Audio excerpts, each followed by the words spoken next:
오늘 또 그대의 최고의 날입니다.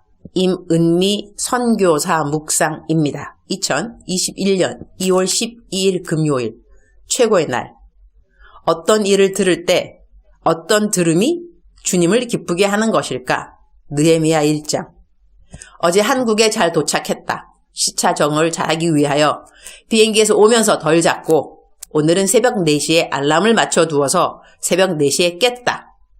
케냐에 있을 때는 한국 새벽 시간 맞추느라 묵상을 잠자기 전 10시까지 마치고 10시면 한국 새벽 4시이니까 묵상을 올리고 그리고 밤 12시가량 잠을 자곤 했다.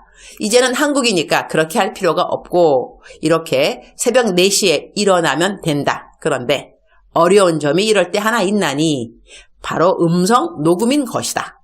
새벽엔 목소리가 깨지 않아서리 낭낭한 목소리 녹음이 되지 않는다. 오늘 이따가 녹음할 즈으면 목소리가 완전히 깨어있으면 좋으련만 흐흐흐.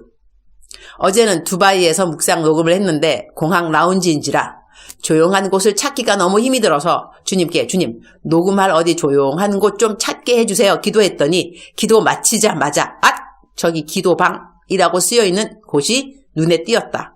두바이가 무슬람 나라인지라 공항에도 기도실이 있었던 것이다. 들어가서리 예수의 피로 선포하고 조용하니 녹음을 다 잘하고 그리고 그곳에 들어오는 모든 분들이 다 예수님 믿게 해달라고 기도 통성으로 하고 기도 벽마다 손을 얹고 예수의 피 선포 기도 빵빵하게 하고 기도실 안에 결심문 붙어있는 마스크를 6개인가 두고 나왔다. 누가 와서 보더라도 보겠죠? 그리고 마스크 쓰면서 읽게 될 결심문 자, 돌아온 한국에서의 첫날 묵상 느헤미야 1장 4절.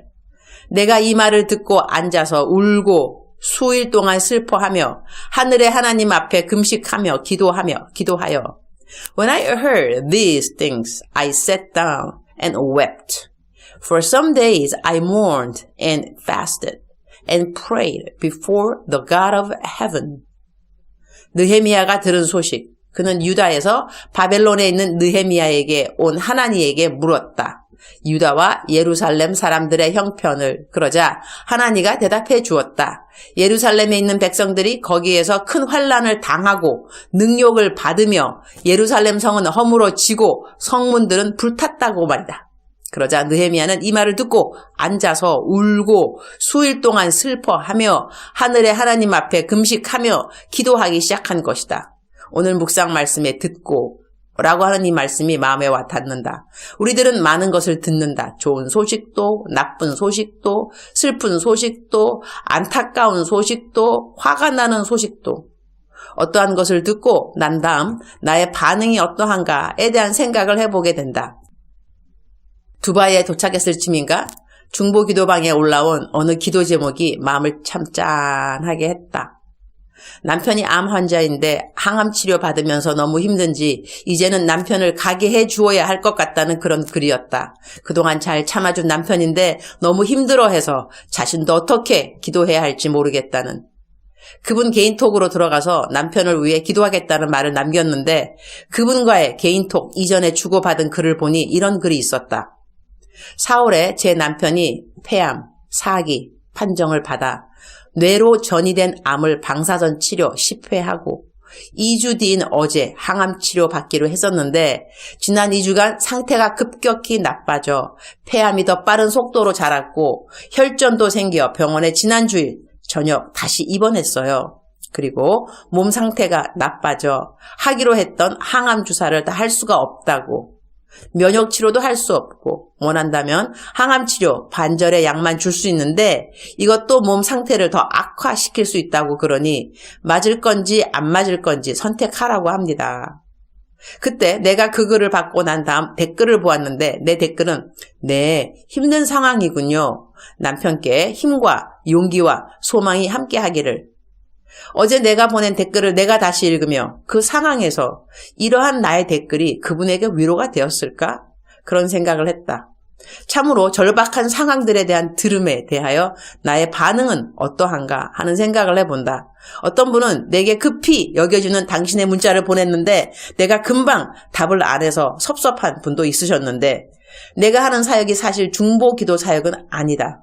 그래서 아주 절박한 기도 부탁을 받으면 나는 얼른 중보 기도방에 초대를 해도 되겠냐고 물어보고 중보 기도방에 초대를 해드린다. 그 방에는 772명의 기도부대 회원들이 있으시고 기도 제목을 받으면 마치 자기 일처럼 막바로 기도를 해주신다. 정말 고맙고 대단한 분들이 아닐 수 없다. 자기 일도 아니고 남의 일인데 어쩌면 그렇게 자기 일처럼 막바로 기도를 해주시는지.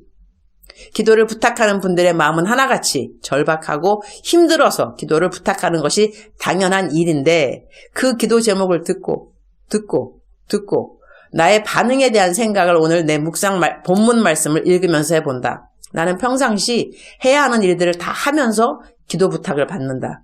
그리고 기도 부탁을 받으면 일단 짧아도 그 자리에서 기도를 한다.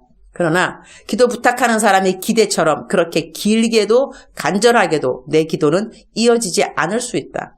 나는 내가 그날 해야 하는 일들을 계속해서 해나가고 있기 때문인 것이다. 오늘 느헤미야의 듣고 반응하는 그 모습에 나를 비춰 생각해 본다.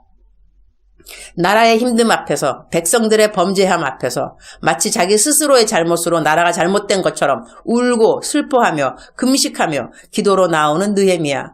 에스라서를 읽을 때 에스라에게서 배웠던 겸허한 모습을 다시 한번 보는 것 같다. 에스라, 느헤미야 모두 동시대 사람들인데 한결같이 개인적으로는 명예로도 가진 것으로도 알고 있는 율법의 지식으로도 부족할 것이 전혀 없는 사람들이었음에도 불구하고 자기 나라 백성들을 위하여 남들이 지은 죄들 앞에서도 자기가 지은 죄처럼 회개하고 통회하고 기도하고 나오는 이 겸허한 자세. 역시 리더들은 이러한 사람들이구나 하는 것을 깨닫게 된다. 주님, 오늘 또 최고의 날입니다. 어제 카톡방에 올라온 이제는 남편을 보내주어야 할 것 같아요 라는 그 말이 계속 마음에 아련합니다. 오늘 새벽에 일어나 그 아내분에게 남편이 오늘은 어떠냐고 물어보았더니 답이 왔네요. 남편이 어제 오후 1시 반에 하나님 품에 편안하게 안겼어요. 너무 편안하게 잠자는 모습으로 마지막 숨을 쉴 때는 남겨진 아이들 셋 때문에 너무 슬픈 표정으로 눈물 한 방울 흘렸는데 바로 너무 편안한 표정으로 바뀐 모습이 하나님 만났구나 했어요. 기도해 주셔서 너무 감사드립니다. 모든 과정이 온전히 주님이 인도하신 것을 알 것 같아 더 울 수가 없고 웃으며 보내주었습니다. 아직 아이들도 어린 것 같은데 남편을 먼저 하늘로 보낸 아내의 마음이 어떨까 싶다. 그래도 믿음이 있는 분이니 이렇게 의연하게 남편을 보낸 마음을 감사로 고백하지만 그 마음을 누가 다 위로할 수 있으랴.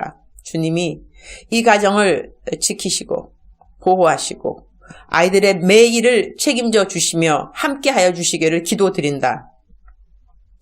어제 같은 일과 비슷한 일들로 내가 듣게 되는 너무나 많은 사연들 앞에서 나는 그 들음에 어떻게 반응해야 하는지에 대하여 주님 앞에 나아온다.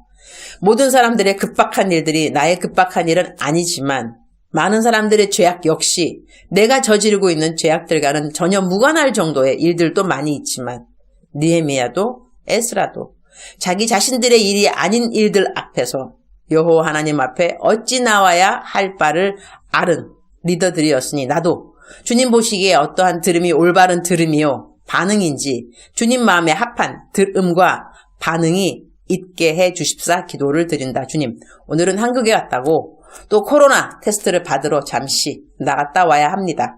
그리고 난 다음 2주 자가 격리 시간을 가져야 하는데 언제 어디서 무엇을 하든지 간에 코람데오 여호와 하나님 앞에서 올바른 삶을 살도록 도와주옵소서. 주님 사랑합니다. 주님 감사합니다. 오늘 또 우리 주님 저를 보시면서 하루 종일 기쁘시면 참 좋겠습니다. 사랑하는 그대여, 사랑하는 그대여 대답하고 계시죠? 출석 부르고 있습니다. 사랑하는 그대여, 한국에 들어왔습니다. 그래서 제 목소리가 새벽에 그대를 깨우는 목소리인데 낭낭한가 모르겠습니다. 사랑하는 그대여, 사랑하는 그대여. 오늘 제 묵상 말씀은 중보 기도의 중요성이라고 하겠습니다.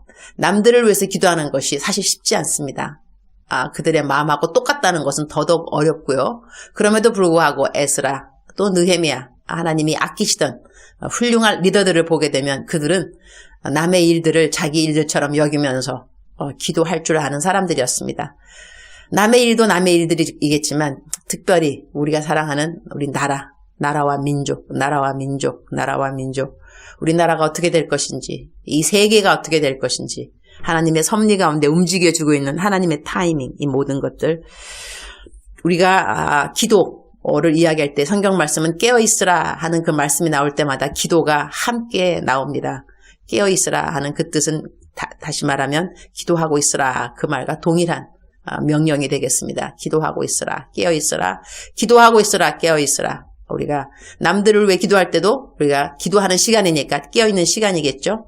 그래서 나만을 위한 기도가 아니라 남들을 위한 기도도 함께 드릴 수 있는 시간들이 특권이라고 하겠습니다. 하나님이 보시기에 기쁜 시간, 남들을 위해서 기도해주는 시간이니 오늘 또 사랑하는 그대여 억만 번 더 들어도 기분이 좋은 말 사랑하는 그대여. 오늘 그대를 위한 기도도 중요하겠지만 하나님 또한 들으시겠지만 남들을 위한 기도의 시간도 하나님 앞에 올려드리는 귀한 시간들 되기를 축복합니다. 사랑하는 그대여 오늘 또 아자 그대는 할 수 있다 없다 할 수 있다. 사랑하는 그대의 오늘 하루 종일을 주님 앞에 올려드립니다.